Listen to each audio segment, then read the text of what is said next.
Okay, so we're going to be editing a video project together. Now, I am going to demonstrate a new app that came onto the scene called VN Video Editor. And VN Video Editor, at least when it came out, was a free app on iOS and Android. Like I said, be aware that apps sometimes come out free, then turn paid. Sometimes they come and go. Don't let that be too much of a concern, because this is a great app to demonstrate some very fundamental techniques of how you can turn your pictures and videos into films. Okay, even short films like 90 seconds. Now let's look at this app. You can see it runs fine on the latest iPhone. It also runs fine on even a Samsung S8. Here it is on a Samsung S8. And I can run with 4K footage. Doesn't seem to be a problem.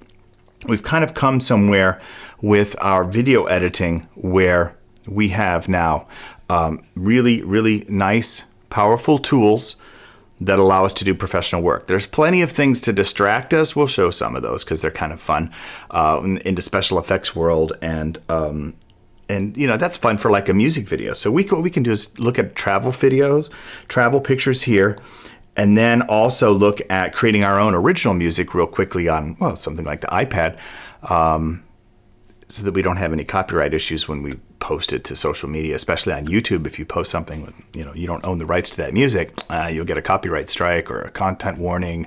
You won't be able to monetize it. It'll be a pain. If you do it in some of the live streams, or if you do a live, you're also going to have problems. So it's better to write your own music anyway. So we'll show you how to do that and how to do things where you can basically synchronize those beats of the music that you get to tap out, and then it will make cuts automatically.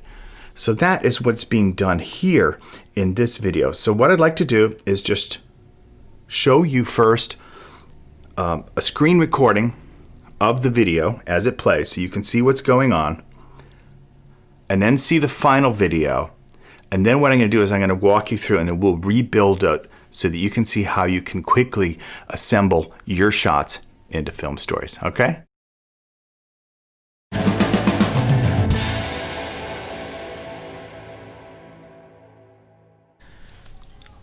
It's a little bit overwhelming when you're looking at a video editing program, because there's lots of icons, lots of tools, and often lots of tracks of information.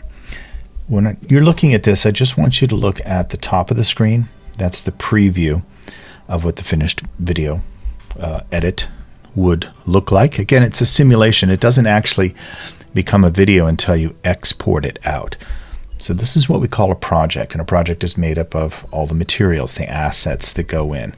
In this case, this video contains all still images. I don't know if you've noticed that, but none of the pictures are moving. But there is a great number of them. They were all shot with the iPhone on location in Greece, in the Isle of Crete. And that's a pictures story. Well, it's not really a story. It's kind of just random pictures at this point. That can be better, moving away from random. Just a future note. The top track is the music track. So that's playing. And when you see those purple lines and you see them blink, those are beat markers that were added. I'm going to show that later on. The other tracks there are for additional information. I'll show you what those mean. But the core of a video are the audio and the video components. And now let's look how, when you export it, what the user experience is like.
Like I said, VN Video Editor works on your iPhone, and it also works on your Android device.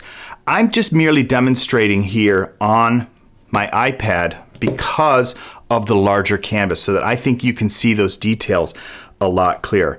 But if you're editing on your phone, you'll be like, how do I get that horizontal view like you're getting, Rob? And the short answer is you're not probably going to be able to get that, at least in this version. So you're going to have to get used to editing with a vertical, and maybe that's what you prefer. For the tablet, obviously I prefer to work in a more landscape area because I want to be able to see my edit.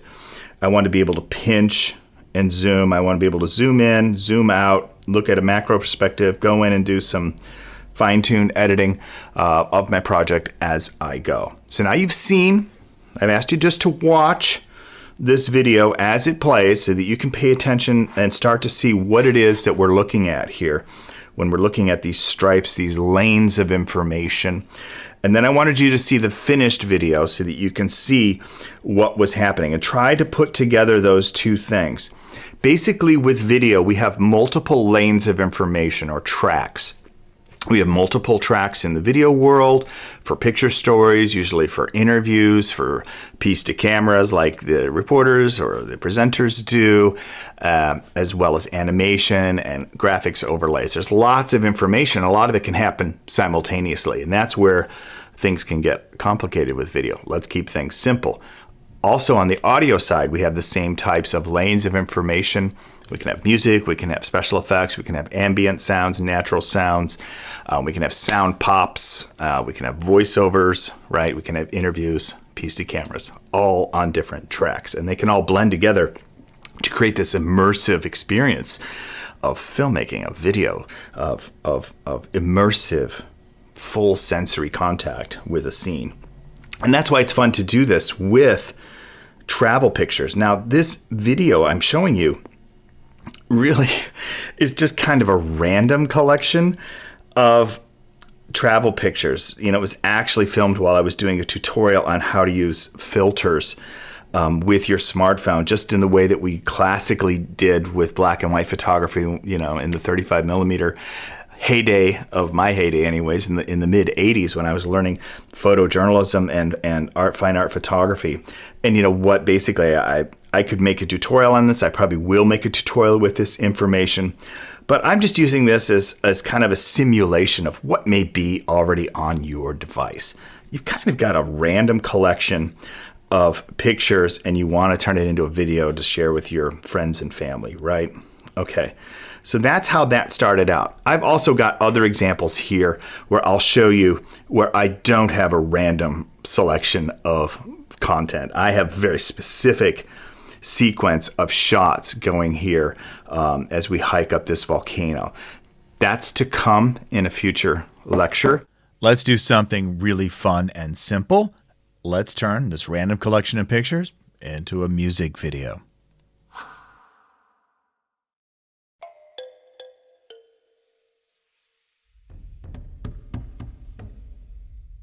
So when you first open the VN app, it's going to ask you, I want permission for your microphone, I want permission for your photos, and you're going to have to say yes, yes, yes, and give it those permissions so that it can access the media and write to media on your device. Every video editor app's going to do that. This one's no different.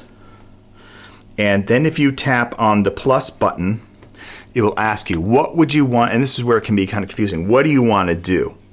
Do you want to do a story? Do you want to do a template? Do you want to do a photo? Actually, what you want to do is touch the blue button and say, I want a new project. We'll go into some of those other aspects, and those can be taught as separate modules. You know, how to build a story is a good exercise, and I like to do that with my students. Is how do you identify the pictures, how do you write to pictures, and how do you turn it into, you know, a storyboard? That tool does that pretty easily. The template, we'll get into that because we're going to be making a music template with beats, and then we'll attach it to our photos.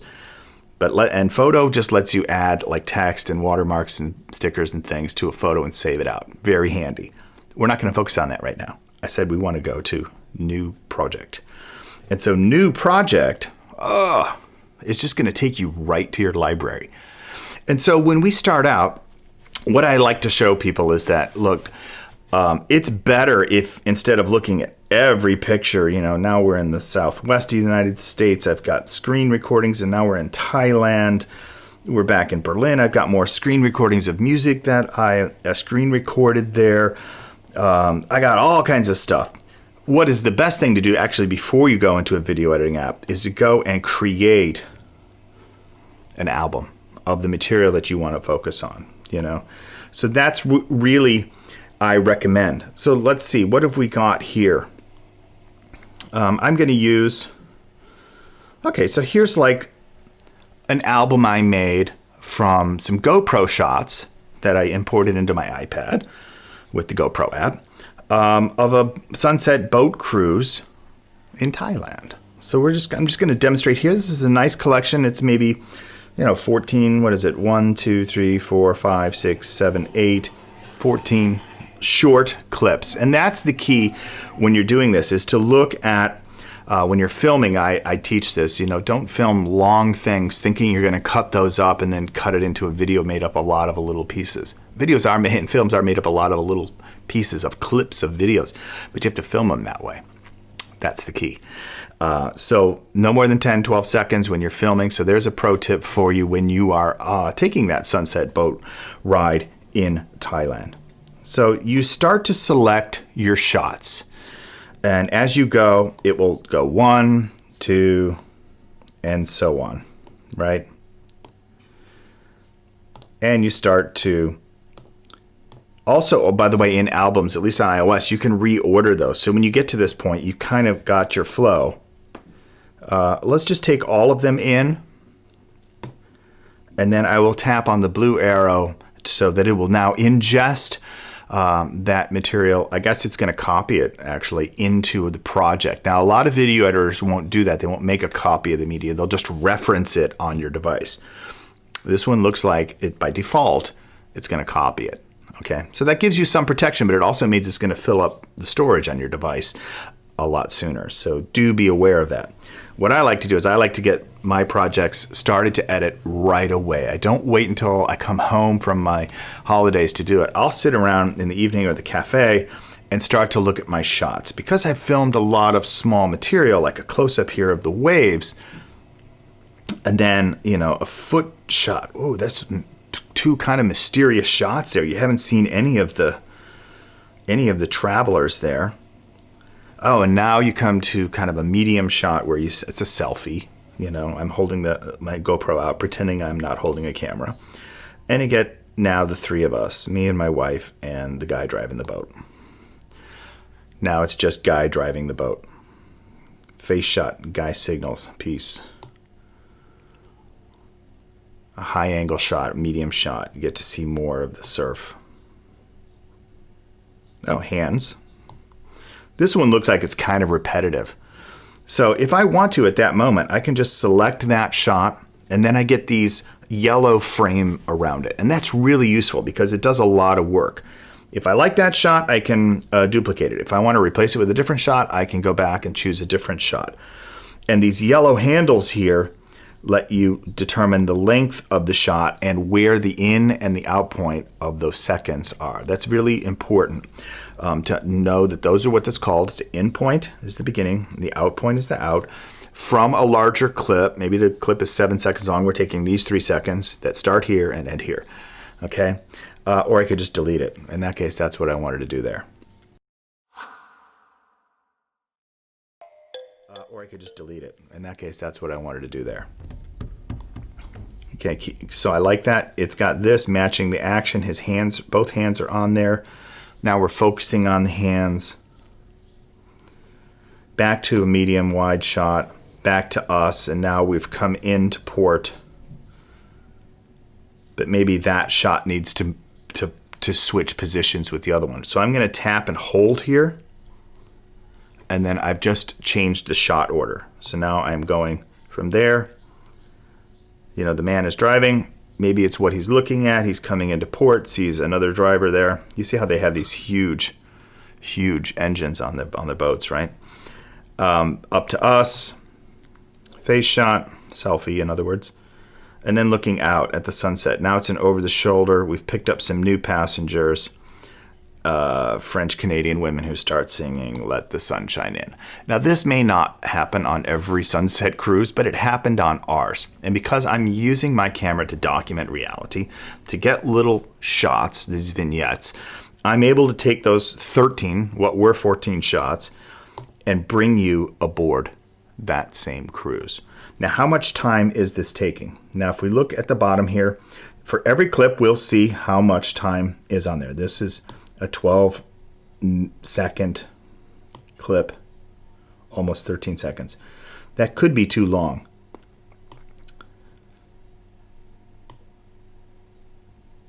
And if that needs to be shortened, we can shorten that. And as we go along, we tighten up our shots, we change our orders, we ask critical questions like, is this shot repetitive? If it's repetitive, is there a purpose for repetition? Sometimes there is a design purpose for repetition. You want to be repeating a rhythm visually to match a rhythm, maybe audio-wise. But if it's just a lot of same, but just only slightly different stuff, it tends to look really boring after the second or third shot. So you really want to mix it up and get to a tight edit. I'm at about 1 minute, 52 seconds here, ending with the women singing. Now, this is just one lane of that video of the information. This is just a picture story, Obviously, you can see that I'm kind of biased towards making strong pictures that inside the frame have different and varied content, changing the angle, getting moments. Now, these tend to look, see, I like that one. I like that moment. But this one, again, seems kind of repetitive. At this point, I'm just going to take it off. So filmmaking is a reductionist process. The first thing we did is we had maybe 30 pictures from this trip. The first step was to, even before we opened the video editing app, is to edit that down to a collection, a tighter collection, looking for those varied moments, shots that will connect together on a timeline. Really important. And now that I'm here, I'm further reducing and condensing the story. So I'm shortening things. I'm being real critical about what shots I show. If he's there, I may want to go to that hand shot earlier. So I'm just going to switch positions here. Again, I'm using pencil. You don't have to use pencil. I just think it might be clearer for you to see what exactly I'm touching and why I'm touching it the way I am in the edit, so that you can see I want to shorten that up a little bit in time.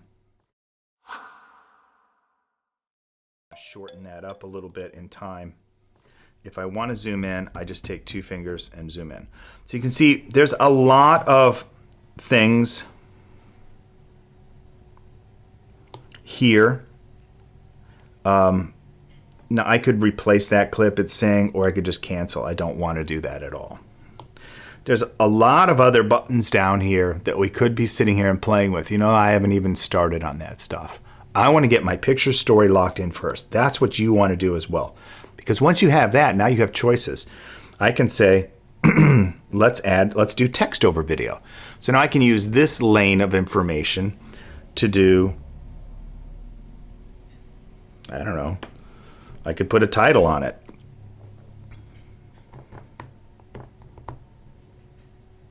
Kofangan. Now, I don't know if I spelled that right. I'll check on Google. But for the purposes of this, and I'll just hit apply at that little check mark down there. And now I have a piece of text. And again, I can change the length of that. I can tap and hold, and I can change where it is in time on the timeline. I can enlarge it. And then I can decide, do I have, the right font? Do I have the right styling? That's styling. This is font. Is it the right color? Now you can get lost in special effects world or just customizing that. Other things you can do with that are, do I want to create some in animation for it? Do I want it to just be there from the first frame? Do I want it to fade in? Do I want it to kind of zoom or scale up? Do I want it to spin? I don't think so. The reveal is kind of nice, but this motion is going this way. And, you know, when in doubt, don't use any special effect. But in this case, I might just fade it up. And here I can also adjust the time on the fade. So I'll say fade up slowly. Fading up slowly against something that's moving fast gives you an element of contrast. And so that's my first instinct, is it's like, I don't want to have fast against fast because then it'll be too disorienting for a viewer. But if I go slow fade against something that's a boat that's moving fast at a close-up shot right over the waves, that might grab your attention. Then I don't need to think about color or spinning or anything else. And let's just audition that. Yeah. Not only that, it's got the motorboat sound. So it's got a lot going on there with just a very simple technique. So I'll keep that on there. By the time it switches to the next shot, I don't want to see Kofangan anymore, right? And the more I'm thinking about that, the more I'm thinking like, you know what? That's not what this story's about. It's not really about the place. It's about a moment. It's about Sunset Cruise. And so, you know, that was something I had said earlier as I was just, you know, lecturing here.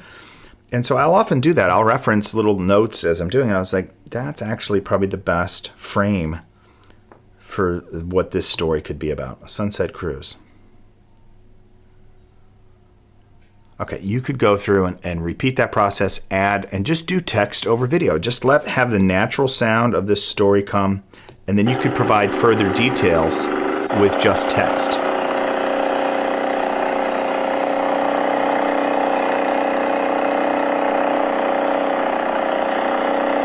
That's one option for you.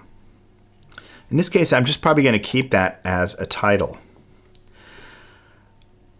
Now, if I wanted to add a sticker, why would I want to add a sticker? Well, you can add stickers, but what I found is it's a great way to add a watermark. So like say you've got a YouTube channel or a broadcast channel or a online academy or anything, you can add that to this library, and then you basically have a graphics overlay. So if you're going to add like a channel graphic, like if you're BBC or CNN or Smart Film School, you need to create that graphic so that it's got a transparent background, right? And you save it as a PNG, and then you can go and navigate here, and then you can add that branding to your project, right?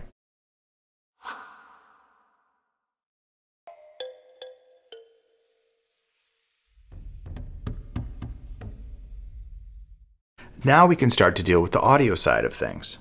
So this is a really powerful app. I can't believe it's free, or at least the version that I'm using is free, and I hope it remains that way. It's often not the case, I have to tell you. With video apps, the free ones tend not to have this many lanes of information that you can control, that tend not to give you these professional features like video overlays and really, really nice text effects, animation effects. But so far, so good. So we're going to keep showing it. I want to go on the music icon, and this will let you, basically it's not just music, it's audio, and you can have multiple lanes of audio within this. So actually, if I wanted to record voiceover narration, that would be another way to work with that picture story. And then I can change the volume levels between the background noise and my voice. VN would like access to your microphone. Okay. Now, at this point, I recommend putting in a higher quality microphone. You can even use your earbuds, but the built-in microphone of any mobile device is not going to be great. So here's where you definitely want to plug in your Sennheiser Hand Mic Digital and go into voiceover mode and go into the recorder. Yeah, I'm not going to do that. I'm just going to start recording here. In 3, 2. A sunset cruise on the island of Kofangan can take your breath away. Your tour guide may not be wearing shoes, but he will be full of life. It's guaranteed fun to have an outboard motor drive you around the majestic turquoise waters. And so on and so on. So you can just sit there and talk, and then at certain points just let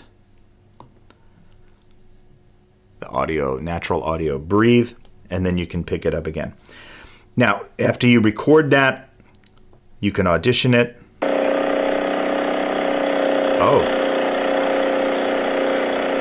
It's really not loud enough. So again, having that external microphone will really, help you get that voice. Also, you can lower the voice or the music soundtrack. I'll show you how to do that. But you can also boost the volume there of the voiceover to double. So let's start with that. Let's accept it by tapping on that. And now we've got some audio here. And if we go to the volume, now we can adjust. A sunset cruise on the island of Kofangan can take your breath away. Your tour guide may not be wearing shoes, but he will be full of life. Sounds great. Okay, so he will be full of life.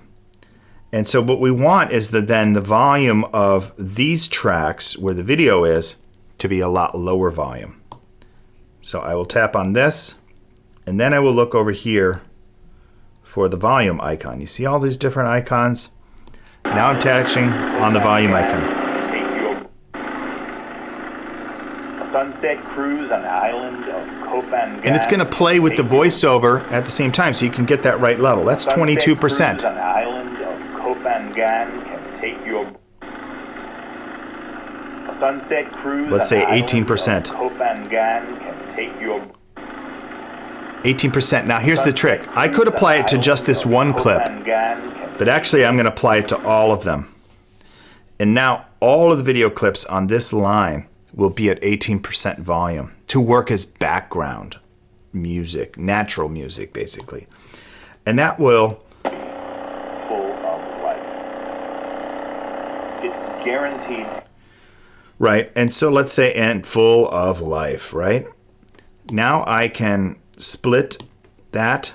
I've got my first soundbite, and then I can split my video track at the same moment, and then I can start to bring up the volume here and let some of that come up. So now I'll go to volume and I'll just say fade in and fade out. It's guaranteed fun to have an outboard motor. Okay, so, and now let's get rid of that. That I'd split off. So now you're gonna hear me talk. Your tour guide may not be wearing shoes, but he will be full of life. And now the motorboat sound comes up louder, faded in, it'll fade out, and now I can bring up the next thought. So I'm just gonna repeat those steps, making those adjustments to volume, voiceover volume, and so on. And now I have a narrated kind of documentary, something like you'd see on television if you were Sir Peter Attenborough, David Attenborough. Yes, we are out there. And then you end with the natural sound of the women singing. Yeah. Let the sun shine in.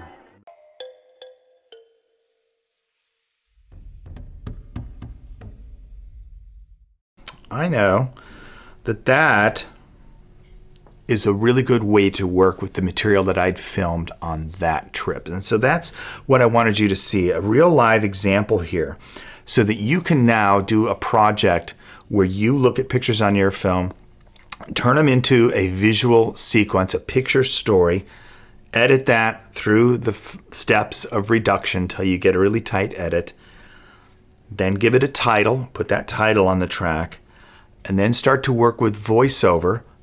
Speak to those pictures. Don't say just exactly what's in the pictures, but speak to another element, another aspect of the story, an emotional aspect. What did it feel like to be out there on that day? How hot? What did the heat make you feel like? What did it feel like when the breeze was hitting you?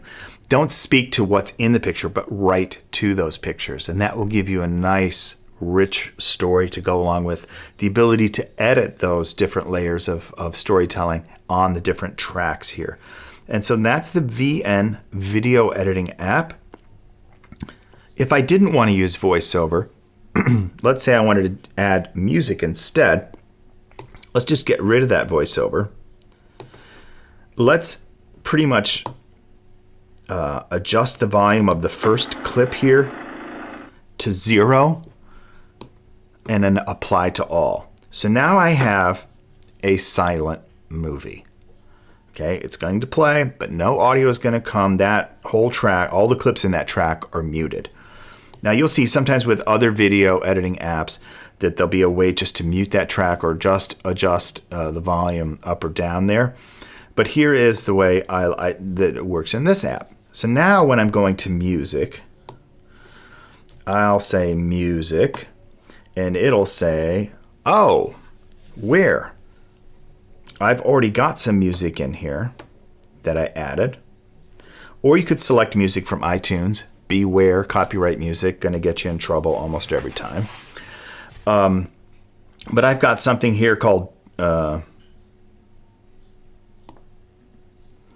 TS1 trimmed to 30 beats. Now this is something that is an audio track that I made from a screen recording of me playing a synthesizer app or two on my iPad. I'll show you that in just a second. But this is where it came to, and those little red dots there are music beats. And that lets you do other things like making this as a template so that you could just take some pictures and use this template and create a music video. And that's exactly what you saw there with the first example. So let me just show you. Here's the music.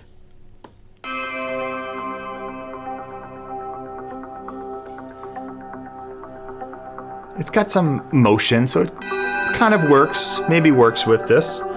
Let's audition it by touching the check mark.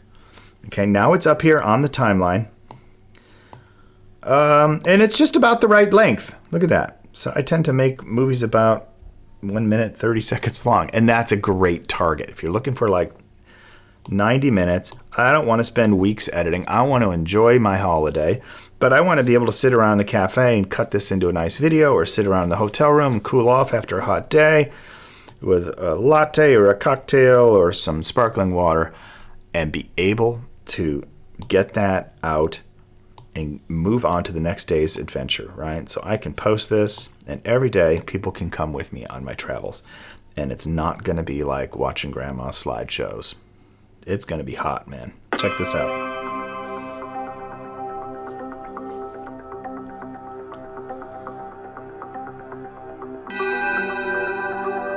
Okay, now it's definitely more dreamy. And then, of course, I've got more opportunity then to use text as a way to inform or just to emote or convey emotions about this. Or I could just let it be a nice, beautiful music video. Now let me just back out here and go to, I'll save this as a draft, okay? But let's go to where it said music under here, under creation. And you can see I have, this was the raw, you've got video here basically turned into audio. So let me show you how to work with music. This is a little bit tricky, but it's really worth exploring.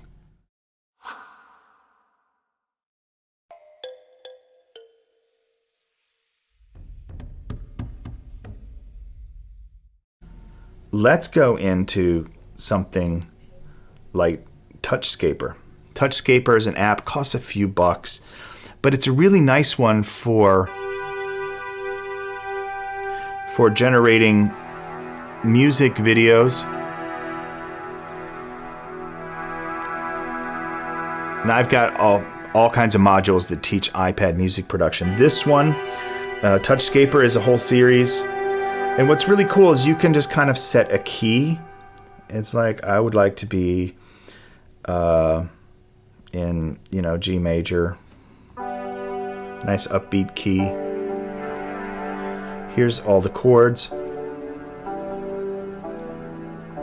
can't hit a wrong note. I can express.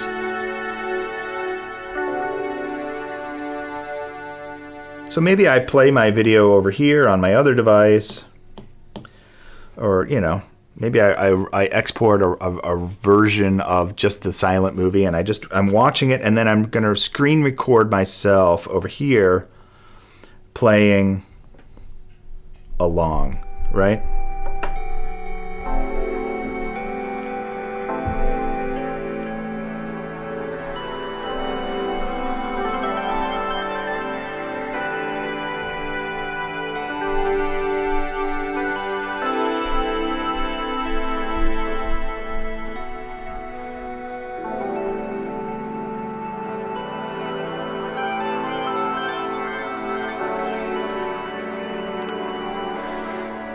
And then I'm done. And that's what I've done here. That's where you hear these music. So that's when you're wondering, how did you do that? I just screen recorded that. Me performing an original piece of music with a free or low-cost app. Now it's in my gallery or photos. It's right here.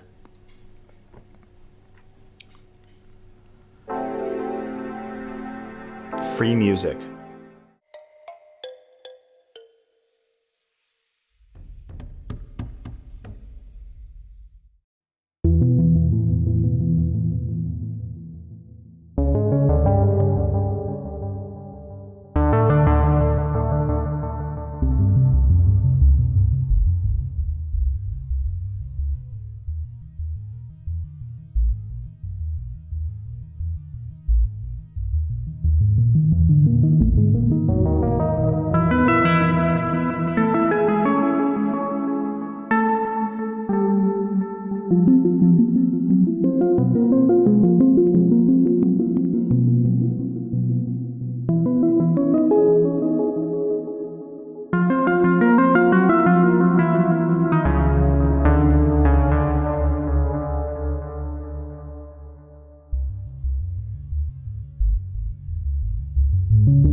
So now I would like to show you how you can add music to your projects and how you can then establish beats that will be used to create an automatic video edit. Let's get started tapping on the Music tab. And then you want to go to plus. And in my case, I've demonstrated how to create music with screen recording, so that sound is inside a video, and I'm going to choose extract from video. But if you wanted to extract from a link on the web or for import from iTunes, AirDrop, File app, you have those options as well. In my extract from video, what I've done is, I show how I like to use albums. So I have made VN Music for templates, a few of my sound recordings, my little synthesizer explorations that were inspired by my picture edits. And let's choose this one. It's at 2 minutes and 5 seconds. By default, it will come up with the time and date stamp. And so what we can call this is, well, I don't know, Chai 10. let's call it Chaiten, and I'll explain why in a minute, because we're going to come back. I don't know if we'll call it Chaiten, actually. Anyways, now it's there in my music list. If I tap on it, I will see the audio file. And again, that audio file there has those few seconds, almost 16 seconds of silence, right? I want to eliminate those. So that's why I brought the in point over here to the beginning there, and then I'm going to tap the check mark. And now it's going to call it Chaiten copy, and you see it's no longer 2 minutes and 5 seconds. It is 1 minute 48 seconds. That's what I need. That's my goal then. So I've got a piece of music there, 1 minute 48 seconds. It's original. It's mine. And then I can rename it. And actually, maybe I'll just rename it to Crete. Because actually, I think I'll use this with those random pictures from Crete and try to make a little more sense of it.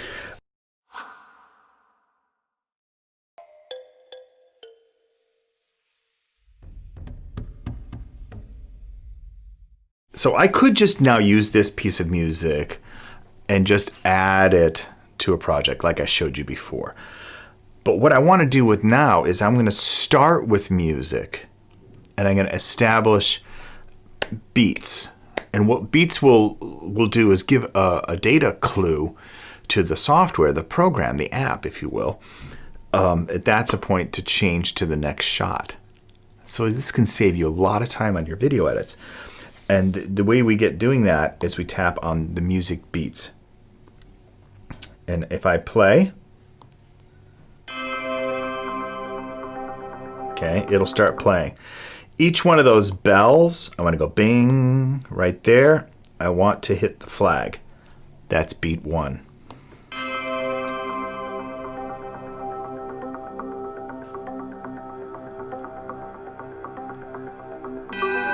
Okay, so it's not in 4/4 time. This is kind of free time, but actually I counted and that was in 5. So this first section is in 5/4 time.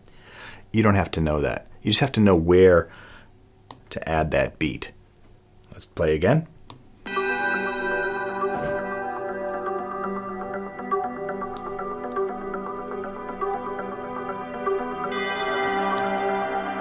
Okay, that was about right there. And so sometimes you can use the waveform there and just add the beat.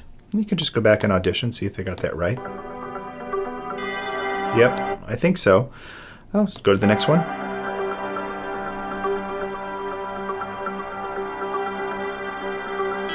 Oops, and you see I'm late. That bell was right here, but I added the mark there. What do?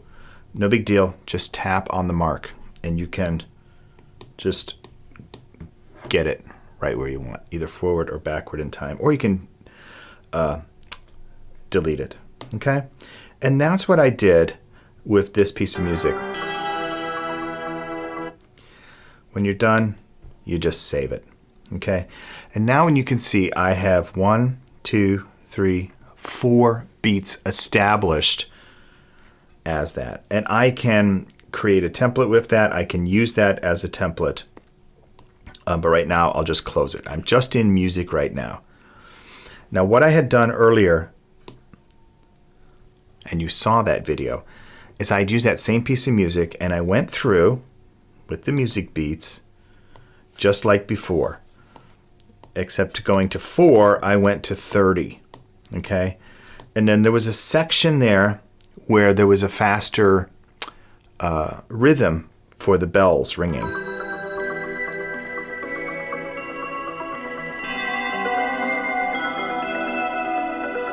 Okay, so that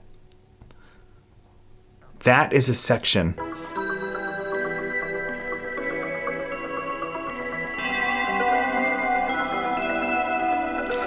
where if I let it use that as a template, it will change pictures each time it hits one of those beats. So that's an opportunity where I would probably use photographs rather than video because of the quick nature of that timing.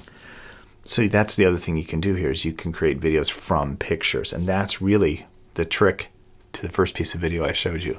So there's the reveal. It was all done with still photographs.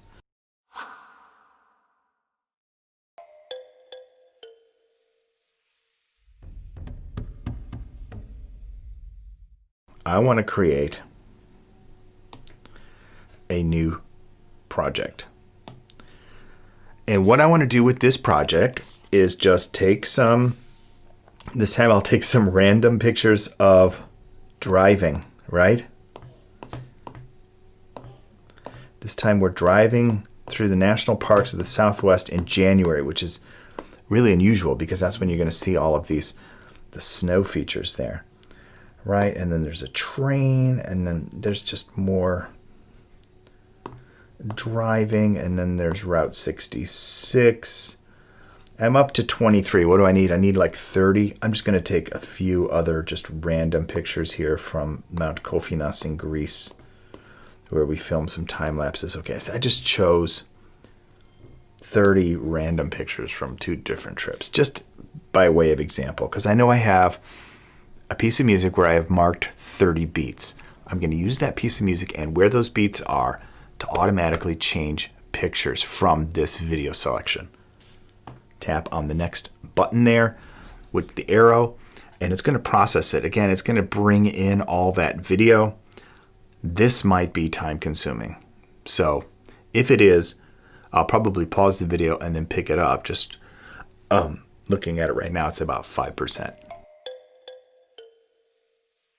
Okay, so that took probably 4 or 5 minutes because I'm an idiot and there's a lot of footage there at high resolution, but some really cool stuff like, you know, driving shots through Zion Park and other national park arches, Monument Valley. Cool stuff. And these are all just thrown on here, and you can see it's 8 minutes and 32 seconds. Okay, it ends, nice ending picture there, us enjoying a lunch here in Greece. So we kind of go around the world there. Now to use our template of our beats that I showed you, I can go to template on icon on the lower left there, and I can choose one of them. In this case, I will choose the TS-1 trimmed 30 beats. That's why I chose 30 pictures. Okay, so it starts with the music. You're kind of working back and forth. You're looking at your pictures, you're editing them into albums, you're figuring out how many pictures, how long you want it to be. So this will now be 1 minute 48 seconds, and it has cut all of those videos and crashed because it's too much. But let's see if it really will come back okay. No, it's still 8 minutes and 32 seconds. Let's try one more time.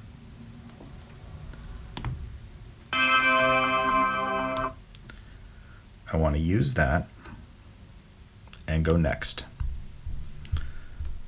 Okay, so now look at that. Each one of the beats it was showing there before it crashed again, each one of those beats was set according to the template.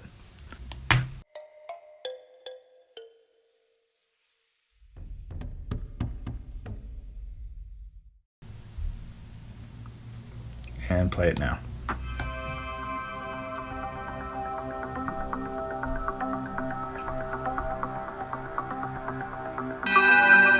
You never worry about technical problems with video editing. Crashes happen all the time. The key is to kind of work in small stages. Reboot if you need to, reset it, turn it on, turn it off again, whatever you need. But just keep plugging away. But it is working. It is now cutting those video clips on those beats. And here's that fast section where it changes shots. Look at that. It seems to be working, guys. And the overall length is 1 minute 20 seconds. Right there in that sweet spot. Now I could, if I wanted to, I still can rearrange these shots and then just reapply the template and it'll change. And that's what's really fun. what are you talking about? Let's say that long shot here, and this is why I like to, preview, but let's say those first few seconds where the camera's going out the window, I don't want that. This is one way to work with the template. I want to show you another way where you make your picture story first and then apply the template, so you're getting the good parts, yeah? Okay, there she is driving. That's all fine. This shot, that could just go, in that faster section, so I'm just going to throw it back over here somewhere, or throw even further. It just gets now a couple seconds of that. Okay, so, but you can see how just doing that, it's no longer aligning on the beats from the music. No problem, just go and apply the template again.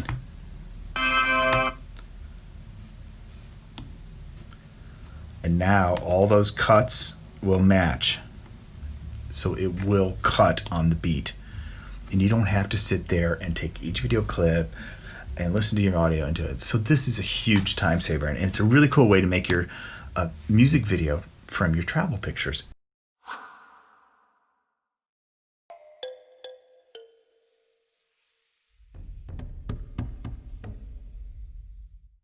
I've shown you with travel photos in the first example, all those pictures, random pictures from Greece.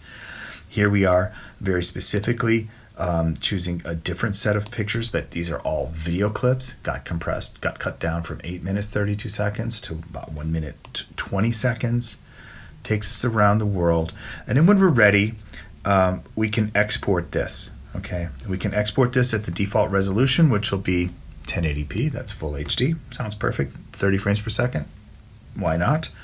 The bitrate 6000 kbps. That's thousands of bits per second. Basically 6K, 6000 there is great for YouTube, great for everything. So just hit the check mark, and now it'll cut that down. And let's see how long it takes. When you're going to export, and this is the same for every project that I've shown, when you go to export, you just kind of have to wait it out. Now this is the one area where I noticed that VN kind of gets slow. The exporting algorithm, the engine here for rendering, takes its time. So that's the time you want to go. Turn on the tea kettle, go take a well-deserved stretch break, walk around the block, whatever you need to clear your head, so when you come back, it's all good, man. You do not need to publish this to their hosted website, okay? It will save it in the camera roll, but you have to wait for it to go through this process and then tap on save in your gallery or camera roll to do that. I'm sure it's okay if you publish to their platform, but do you really know anything about their platform? I don't, so I can't recommend it. So there you go. I'm worried about the ownership. I don't know who owns this app. I don't know where that stuff's being hosted. I don't know what they're doing with it. So I don't have any idea. So when in doubt, just put it on your own camera roll. Then you're in charge of your own IP. And so again, I guess I chose a massive project. I had 8 minutes of 32 seconds of clips, and I could have trimmed those before I started the project, but I'm just doing it by way of demonstration here. We'll show you that we'll go in and we'll choose maybe a shorter number of clips, and we'll edit them, and we'll get that video picture story going, and then we'll apply a template to it, so that we know that all the good seconds are there in the project, and that when we apply a template to it, it's going to be perfect from the first time. So that's the goal. Hey, we're only at about 65% here. So this is the VN video editing app. I like to show LumaFusion if you're on iOS and iPad. It's a pro app. It's a paid app. It is even more powerful than this. You can do audio ducking. You can do a lot of different types of video format support. You get 6 tracks of audio, 6 tracks of video. So this is a really powerful free app, but I'm letting you know there are on mobile even better and powerful ones like LumaFusion. One of the cool things about LumaFusion is I will start a project on my iPhone. when I'm in the field. I like to cut right away. As you can see, I like to get my ideas together. I like to know if I'm missing shots before I leave a scene. You know, am I missing that wide shot? Did I have an opening and a closing? Am I missing some connecting shot that'll take, you know, one idea to another? Well, I want to know that right at the beginning. And then I will airdrop them to my iPad in LumaFusion typically. And then I will work it further. And when I get home, I can export out of LumaFusion in XML right to Final Cut Pro. So that's reasons why you might hear about other apps. LumaFusion, you know, obviously iMovie's okay. Everyone has it on their iPhone and iPad, but it's also really limited. And especially when you're dealing with the multi-track universe, being able to control that information. Okay, now this is done. And we're going to save to album. Okay, so should be there. There it is, 1 minute, 20 seconds. Let's have a look.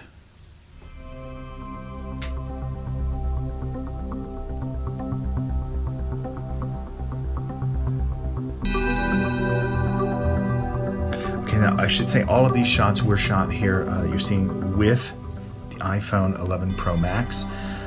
In the wide angle shot. Now, so with the extreme wide angle lens, everything's in focus, so it's a pretty foolproof shot for those interior driving shots. So I like to show that as an example. It was also the out the window, you know, driving shots. So here we are at the fast part of the sequence. If I turn the music up, it's all turning on the beat. I mean, cutting on the beat. Yeah.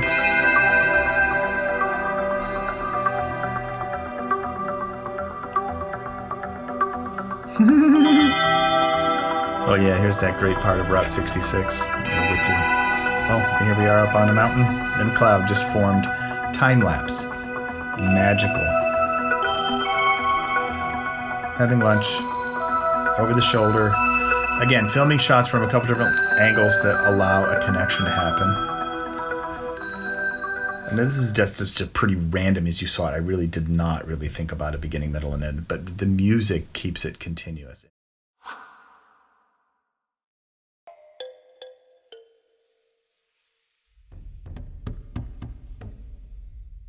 Let's take that nicely edited Kofangang, right? It's 14 clips. This is the Sunset Cruise. And so we spend a lot of time here kind of just looking at those clips. Let's take the music off of there for right now. Let's leave the title, that's okay. And now let's real critically get the timing right for this. And then we'll find or create or edit a piece of music to match, and we'll make the beats. Okay, so there's basically what I'm looking at is like there's no bad seconds in each of these clips, right? There's no sloppiness. So I pretty much have already trimmed out like maybe the first second when I'm getting the framing right, and the last second when I'm turning it off. Basically, that's the stuff you want to eliminate here, so that everything here is tight and usable, so that whatever it automatically selects later, your raw material's all good, man. It's all good, man. See, the only thing there is that if I'm going to use music to this, I'm going to have it fade out.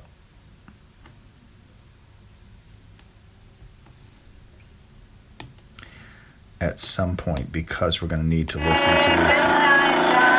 Let the sunshine in. I set that to fade in over a second and a half. So we know going here to about a minute 25.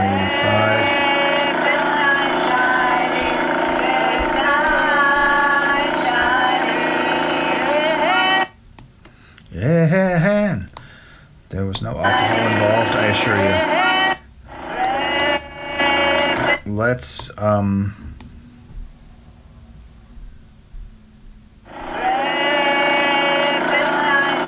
okay, so I know if I've got something musically at about, I'm looking right here at about 1 minute 25, 1 minute 26, that'll work. So what have I got? Well, I'm going to ditch out of here for a second. Okay.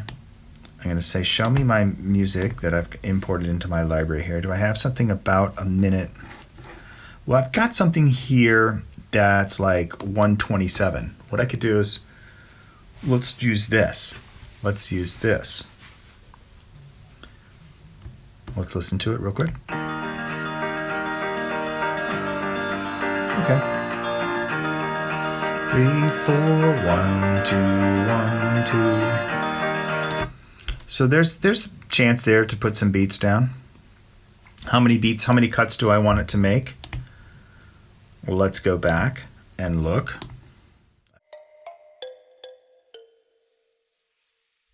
Let's audition this.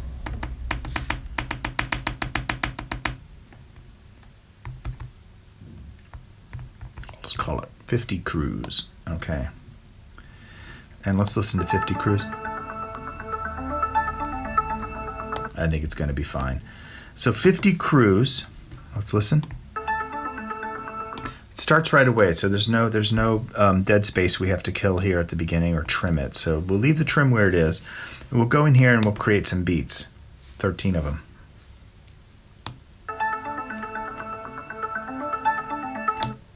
Oops. Let's just play again. You have to tap the red flag. That was pretty good. Oops. I missed that one.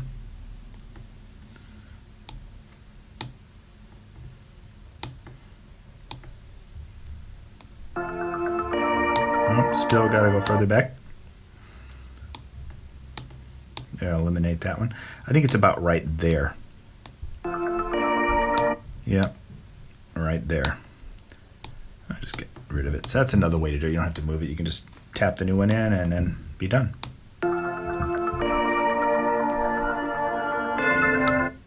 I'll just let that one go. Wait for the next sequence, about right there.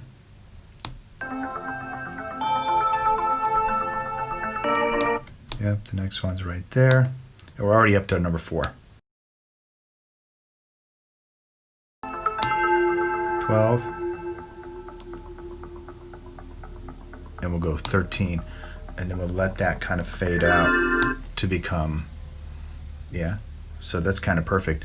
I don't need that last little bit there. That brum, there's a little flourish there at the end. So I know that I did that. So I'm just gonna take that off from my trim and then go to the check mark and then save it as a copy.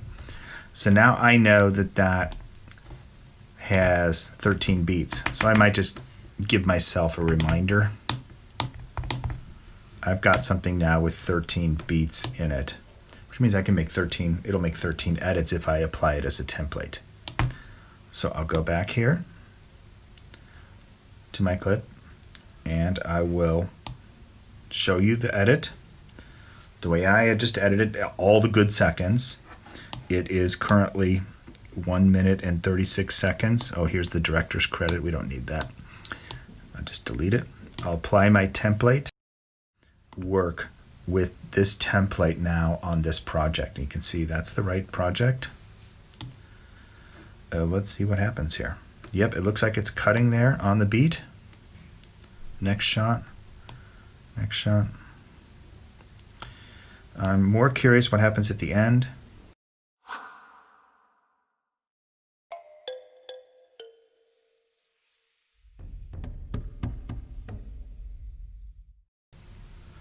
This is where I know I'm going to have an issue.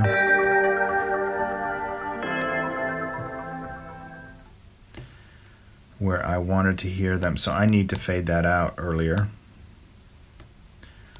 Or just add in one more shot.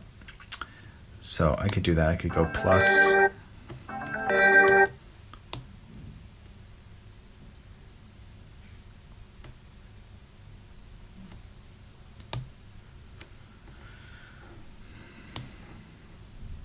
I could go back and virtually grab, any of those shots again. Here's one I didn't take. Yeah. I put that back in between the girls' shots and I'll reapply the template.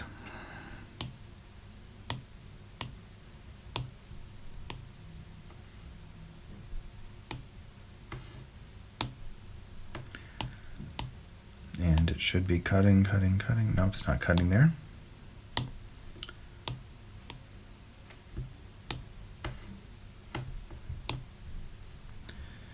I will go back, save it first. Go back here, open it up again, and now I got the template icon again. You saw that it wasn't there before, it was only showing me filter. So if that happens, just do what I said. Technical issues are never a problem in video, they're standard. Select my 50 Cruise 13 beats again. Say, yeah, I'd like to use that. Next, sounds good. And now, yep, it's applied all those cuts on those beats. I've now got my new sequence there, and it's cutting, and it's cutting, and it's cutting. And let's see if the fade out works.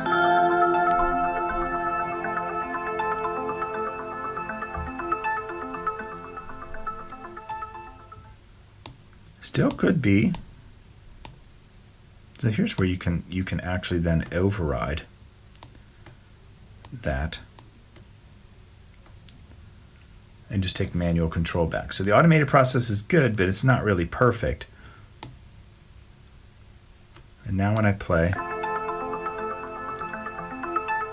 it should fade out. It fades out. What we're not hearing is them fade up. So we want to go there and adjust that volume again.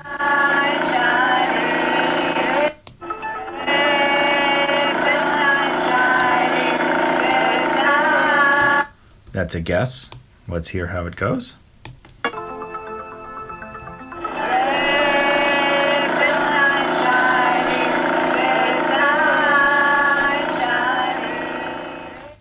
Yep, there you go. You can start with a picture edit. You can find an audition, a piece of music. You can set beat markers, and then you can apply that, and then you can fine tune it with manual override, and then you can adjust the volume levels.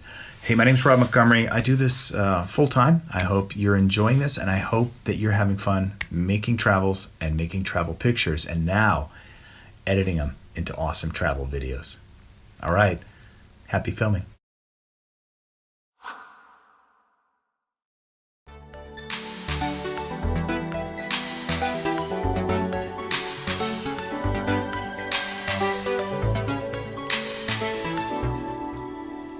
Touchscaper has an amazing built-in sequencer. Now, sequencer apps are a dime a dozen in the iOS music world, but having it integrated into this instrument makes it something a little bit special and something that we can build upon once we get chord progressions and instruments sorted out, and we kind of know a little bit about how other performance modes work, because this can auto-generate basically dance tracks for you, and it's a lot of fun. So let's dig in here.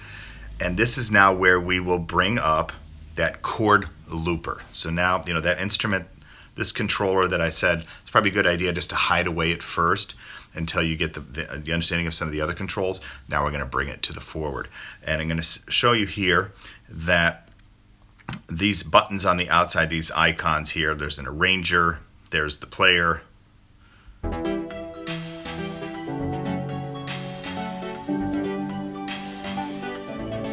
And now I can have other instruments that I control on the radar and with the ribbon controller, right? So that I can play against that.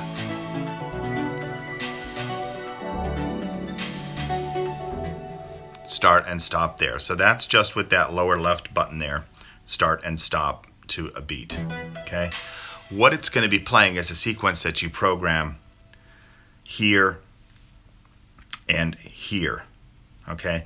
Now I'm just using some basic synth sounds and a little bit of percussion, but you basically have drums, percussion, synth, and touch. And the way I program it is I use this top left button. I found that this was a really intuitive way to get into this.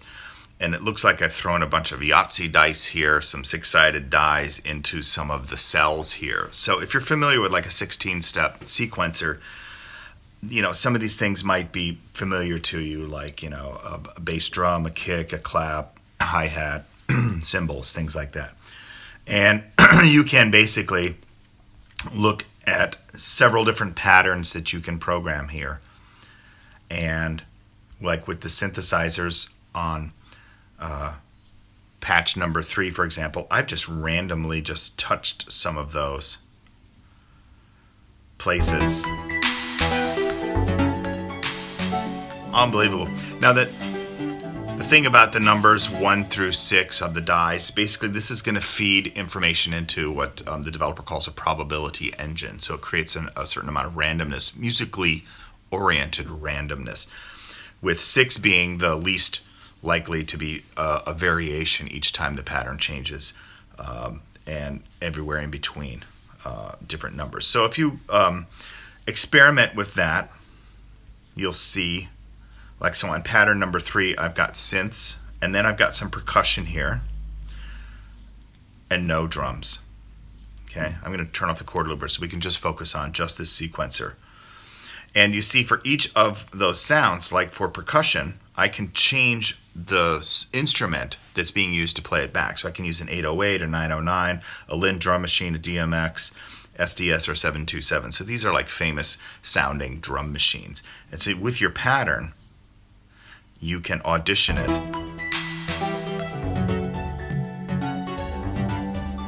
You hear it's a different drum sound altogether. Here's a Linn drum, very famous 80s sound. Every 80s hit, right there, with that snare drum. So EDM.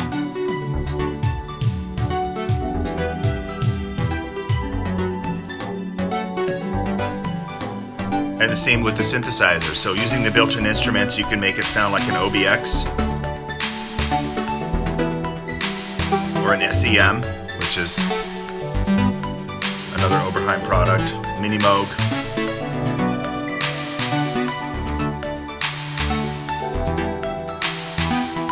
And so on. So how do we get, and then these, you can have the rainbows show up for the touches. Pretty nice touch. So how do we get started making our own pattern? Let's stop this pattern and let's clear this out, okay? So to clear this out, let's just pick a new key to play in. Let's do something in F major. And now that sequencer is cleared out, okay? So you could have just chosen another preset number, 1, 2, 3, 4, 5, all the way up to 10. But I just like to keep things a little bit fresh here, and now we're in the key of F major. Let's start with a percussion or a drum beat, right? Let's say a bass drum. I played that. It'll play a bass drum. Bum, bum, bum, bum. It's got a little bit of a push to it, so this will be definitely kind of a dance-oriented beat.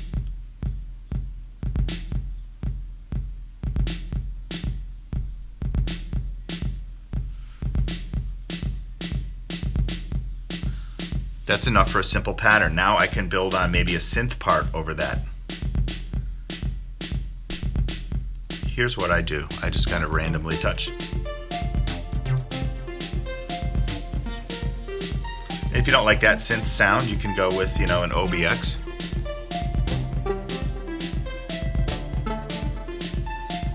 Maybe the SEM sounds a little fatter.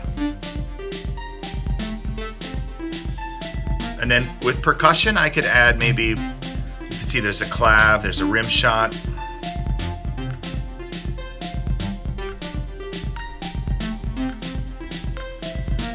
You can spend more time putting these in the right spots, but you can see it's real rhythmically oriented. So that can be pattern number 1 on our sequencer. And, I can make that go away. And I can just perform over it. Beautiful, like we already have talked about. But there's more we can do, and that is with the touch. So I'm going to go back in, and now I'm going to go from drums, percussion, synth, into touch. Now touch, you can imagine, will give us some, as it plays those chord progressions, it'll cycle through, it'll loop through. So now it's just giving us an F major feel, yeah? And if I want to start and stop it, I can just use that chord looper button on the bottom left. Make the chord looper go away.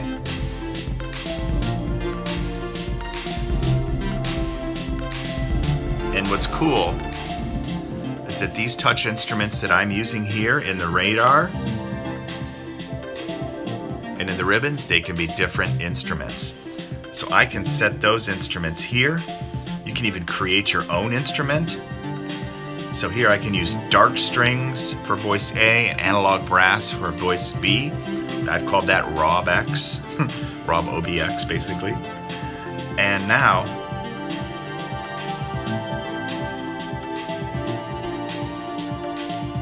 those sounds go onto those controllers, and these touch sounds I can also change the sonic characteristic of. So you can see right, its orbit is selected right now, but I could do that to swells or chords, and let's hear what that sounds like.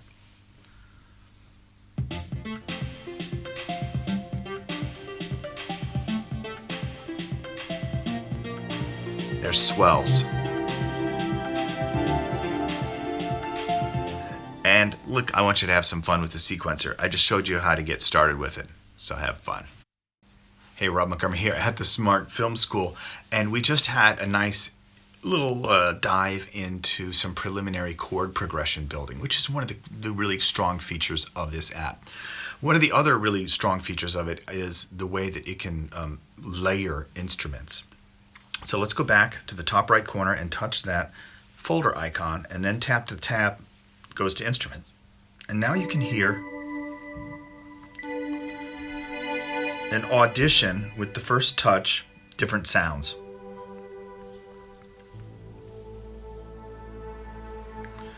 And you can favorite them with a star. That's what I do.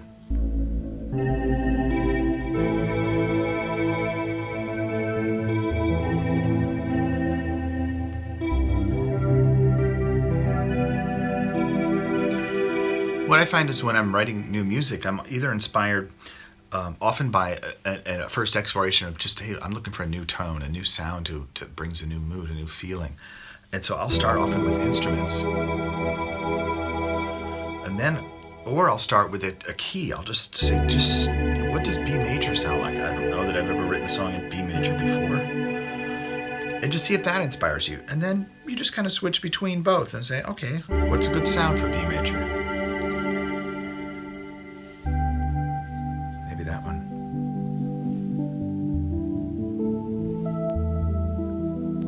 And then you're on your own. But that basically starts you off. So we're going to say that instrument, and then with a scene of, we can make a new scene here with that instrument. Let's say, yeah, we want B major, just because we just said that out loud. We'll say B major, we'll say use that chord.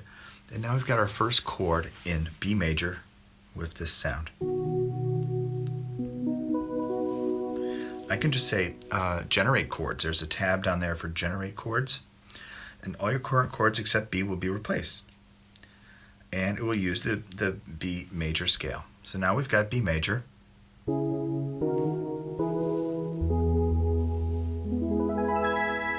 Nice. Nicely done. And then when we want to add some variety, we'll definitely use this chord explorer. Oh, by the way, I just need to pause 1 second. If this thing gets in your way, you can make it toggleable, so I don't have to keep there and keep moving it out of the way. This is a nice little thing, by the way. You can switch between chords. This chord progressor, it'll do that for you if you want. But if you tap on the gear icon and you say, show the chord looper button, that's what this little thing is called. This looks like a little drum with just a chord looper buttons down in the bottom left down here. Now I can make it go away. I'm just focusing here on chord progressions and instruments. That's my foundation. This thing is great for when you want to do some automation. Okay, you want to have it do sequencing. Okay, so that's later stage stuff. When you're starting out, you just want to be able to play the instrument and have it inspire you for a certain feeling, a pace, a mood. And now we can, I forgot to tell you that there's a little button over here on the Chord Explorer that is a key. And if you tap on it, it'll basically show you more chords. Chords that are, especially in that outer ring, only have one note in common with your root chord. And these can sometimes be like bridge chords as you modulate. It still brings you home, but they're at the outer edge of what will work in your key. And so they're nice when you're looking for that little bit of spice. You want to switch it up, turn off the key symbol there, and explore some chords in that outer ring. Okay, so there's a power tip for you there. Okay, so this, now we're in B major. If I want to save this, I can now give this a name. I can save this is, it's going to do by default the date and time. But we'll just call this B major Bob. Yeah, just to give it a unique name. You can call it whatever you want. And now I can sit there and to add some scales to any of those. Make them, let's see if I can find anything that might be more interesting. The suggestions for interesting are really interesting. It says the Dorian mode here might be more interesting. I kind of agree.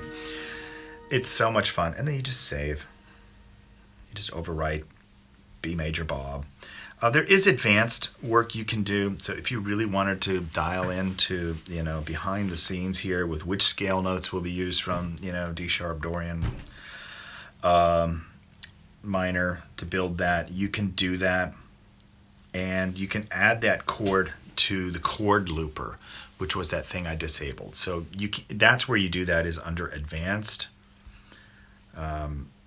Chord looper is advanced stuff, so don't worry about that right now. You can do so much. Once you get the screen cleared and clutter-free away, tap on the bottom left there. You've got a lower ribbon, and that's a different instrument than our main. And where we control that is under the gear icon, the keyboard instrument right here. We can say we would like that to be, let's say,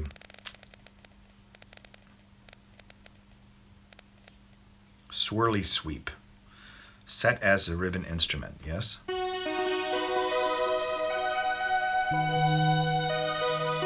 So now I have two different sounds, two different layers playing off of each other.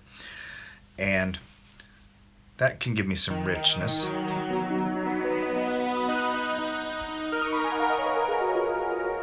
This little button right here, this three dots, straight up and down, and then three dots at an angle, it's going to change this ribbon instrument. When it does, it's going to play like all the notes in that scale for that chord, which we know for the D sharp minor is going to be Dorian. But if we play with the straight up and down, it's just going to play just the notes in that chord versus the whole scale. So you get kind of a little flourish, a little way to improvise around that and never hit a wrong note. How fun is that? Okay, so now we're ready to, again, when we pull this, we're ready to explore. Once we pull this up, we'll get some swells. If you go to the left, it'll go to the left. If you go to the right, it'll go to the right. And here's what's cool. These two buttons on the bottom right. Let's explore that for a minute. So I'm going to start with a chord here, and I'm going to tap the icon with the finger and the little halo on it. And that's going to hold that. So now I'm hands-free, but it's holding that note.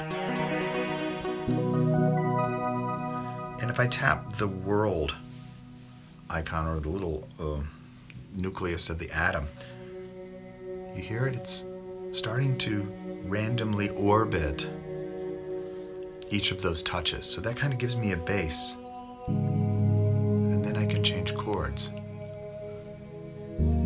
just by tapping on the chord locator. Just moving up the B major scale.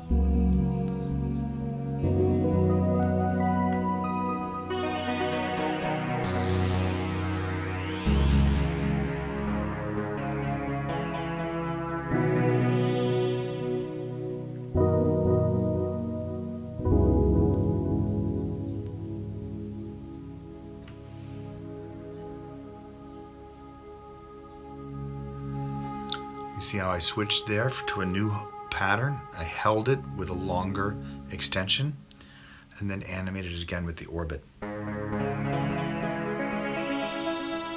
you can do that as much as you like.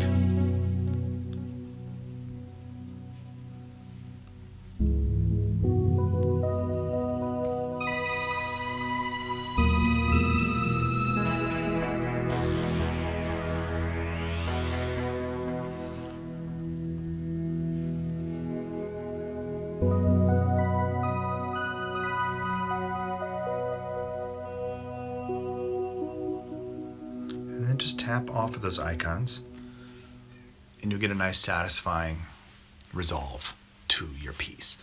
So again, I like to do these, and often before I'll start, I'll just swipe from the top right and start a new screen recording, and then I'll play around 15-20 minutes and then stop that. And then I have a visual note as well as great sound quality of the chords that I was playing, the instruments I've used, that I can reference later. Because I rarely I'll use that just straight as a performance. Sometimes you get lucky, and you don't want to do anything. But if you want to have those as notes, as like scratch tapes or high quality, the note taking is incredible because you've got all the chords, the scales. If you've saved it as a scene, it'll have all that information that you can reference when you go and build a song on your computer or in the iPad using other software.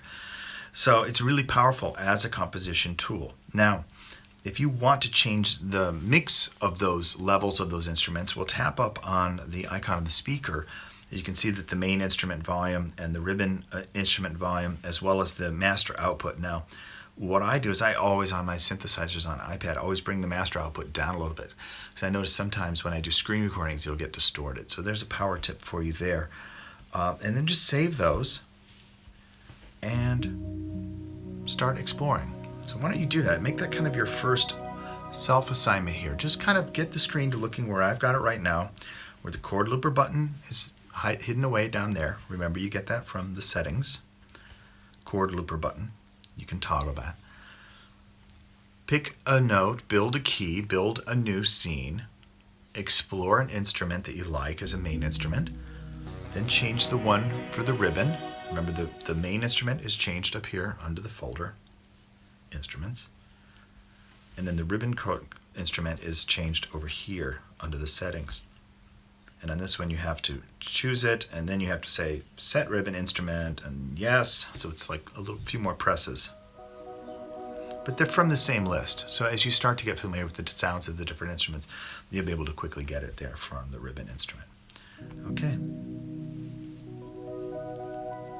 Happy composing, and I'll see you in the next segment where we'll talk about using this app to control other synthesizers on your iPad to get even more rich and complex original sounds.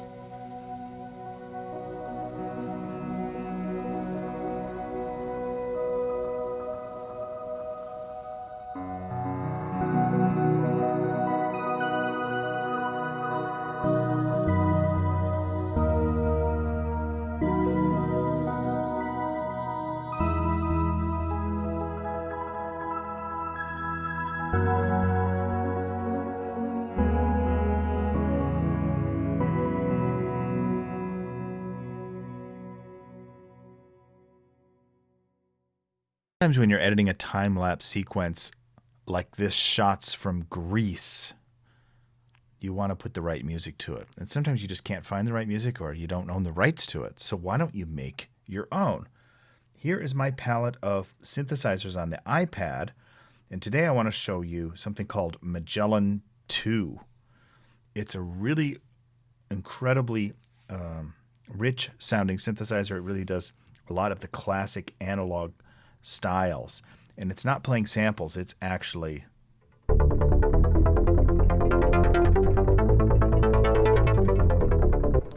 generating all of those tones just like it was a 1970s or 1980s synthesizer setup with full add-ons like reverbs and sequencers, not just 8-note or 16-note sequencers. Sequencers can basically play notes for you.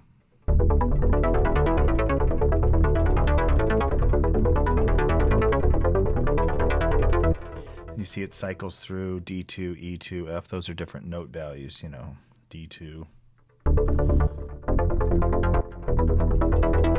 So there's different ways to automatically create kind of a rhythmic soundtrack that would go with the time lapse. And so looking for synthesizers that already have really cool sequencers in them and great sounds, like Magellan 2, even without the sequencer, it's got an arpeggiator. That's the ARP button down here, right above the D2. You see there's a little red light. ARP means arpeggiator. And I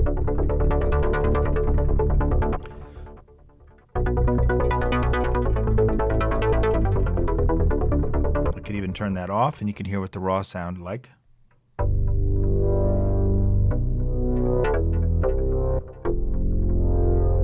Let me just audition a couple other sounds. As I play with synthesizers, I like to make my own presets, give them my own names, and save them in my own library. That's a tip for you so you can find your stuff. Sounds really obvious, but these things come with hundreds of presets, and a lot of them are really good. But then you start to make tweaks, and you want to be able to save those.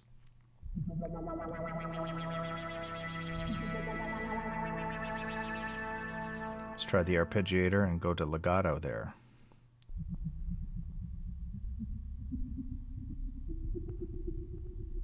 Sounds like something underwater, yeah?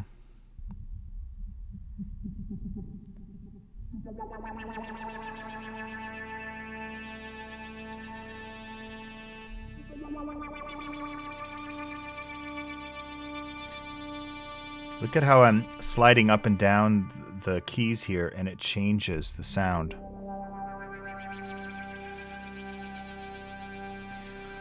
This new Magellan 2, it's a newer synthesizer.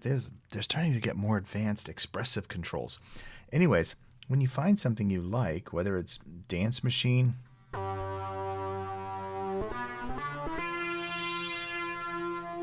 dance machine may not sound like a dance machine until you add maybe the arpeggiator.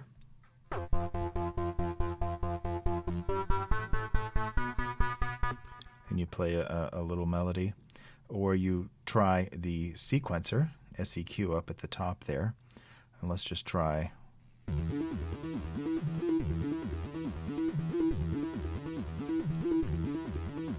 Yeah, it's playing, that's definitely more of a Berlin kind of sound right there. And basically you can control the speed of that.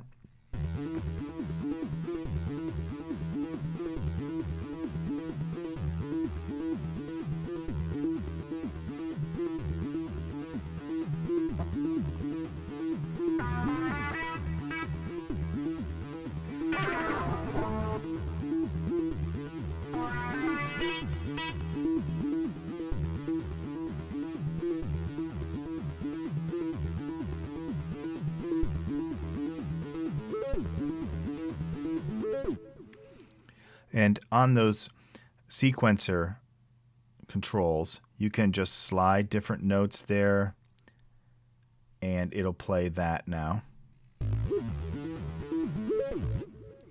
Pretty cool. And if you like that, you can save that, or you can clear that pattern. Basically, you could just, it'll remember it, it'll save it automatically. But let's say you want to copy that pattern and make a variation, and then be able to cycle through. I'm going to copy number 1, paste it to number 5, and then I might make a few note variations here just to mix it up a little bit. And now when I play my sequence,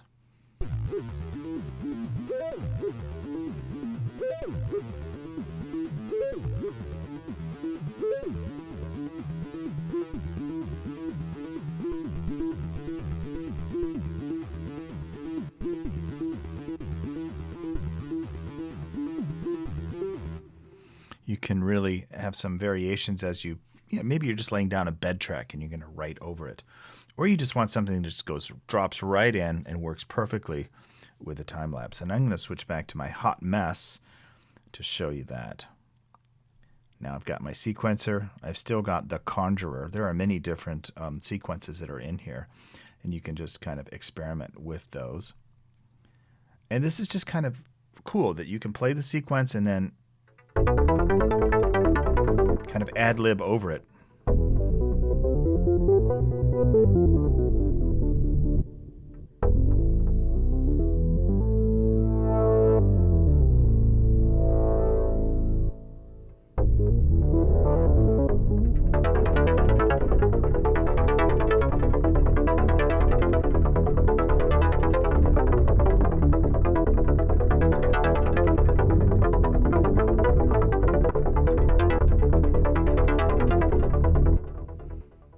So that's exactly what I'm going to do here.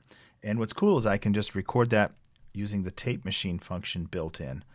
I can just go to record, go back to my synthesizer, my sequencer.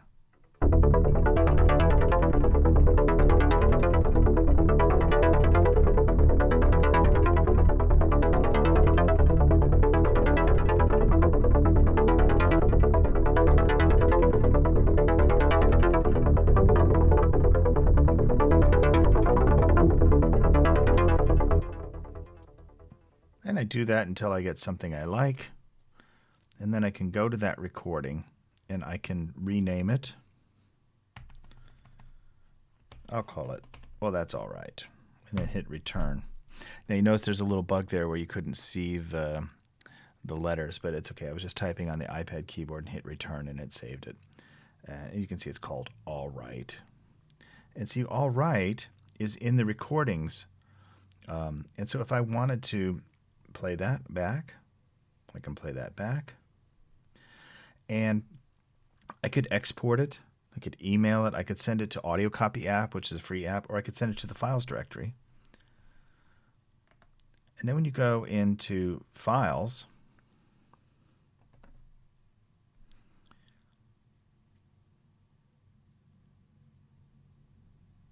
you'll see on your iPad all of your apps.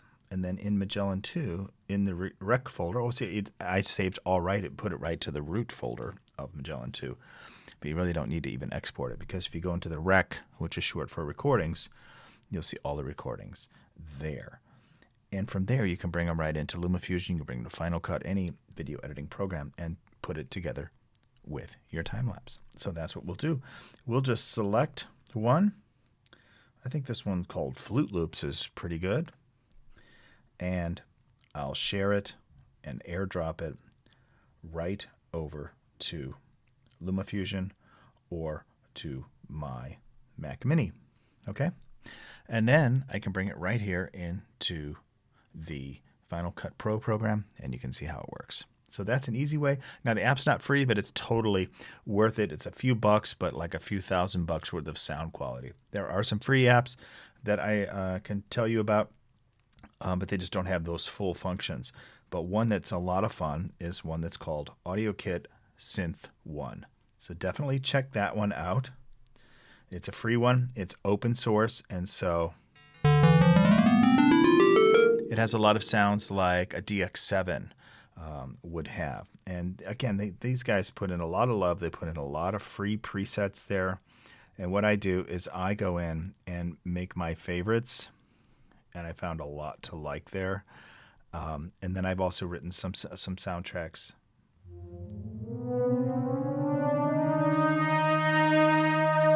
Really rich sounding stuff there with this app. And it also has a sequencer. It's a little harder to find. There's different tunings you can use. And then you can also get a nice basic 16-step sequencer. And this one works kind of, instead of the actual note values, this is kind of interval based. And then based on the tuning you've got, your synthesis sequencer will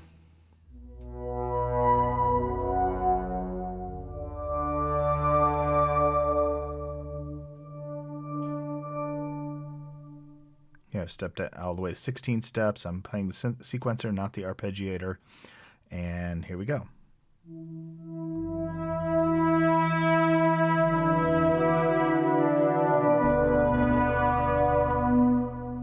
You can make that.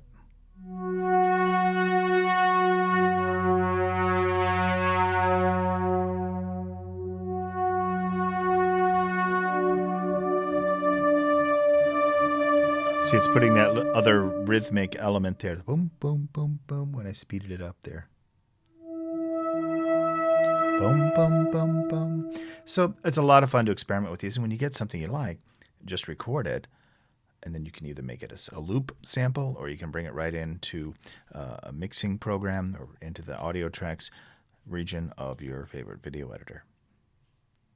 This is the iPad. I cannot believe that I can get these rich sounding synthesizers with something like this. It's incredible.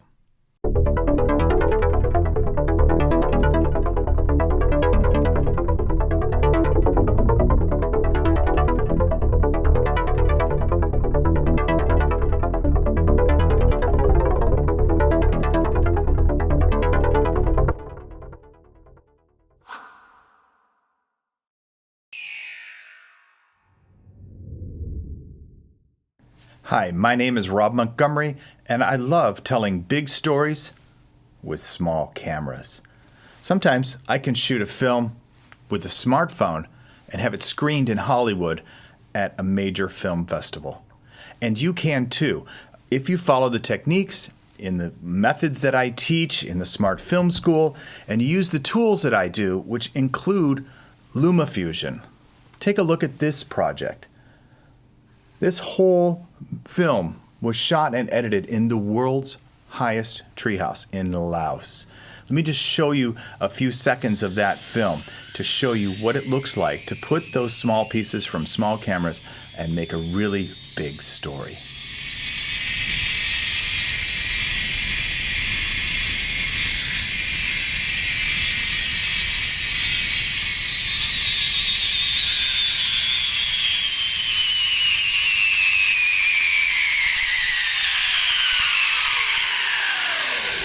Very nice. Ta-ta!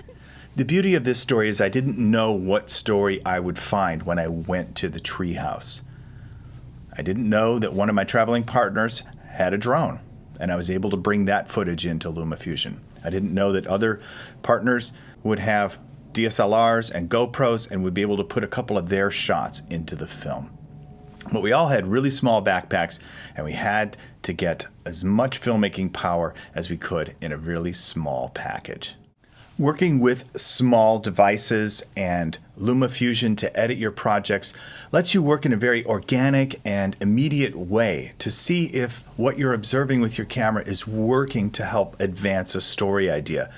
You don't have any delays. You can stay in that moment, capture those impulses, and really work so much faster than you can with big crews and big equipment and heavy laptops and all the extras that we normally think we need to make movies that show at film festivals. Look, I've written a book on this. I've got online training that teaches you the methods, but I'm here to tell you that the day has finally come when we really now have a really powerful editing solution on our phone or on an iPad with LumaFusion, and I just think it's a game changer for the next generation of filmmakers. I can't wait to see your mobile films at film festivals, and my name's Robb Montgomery. Happy filming.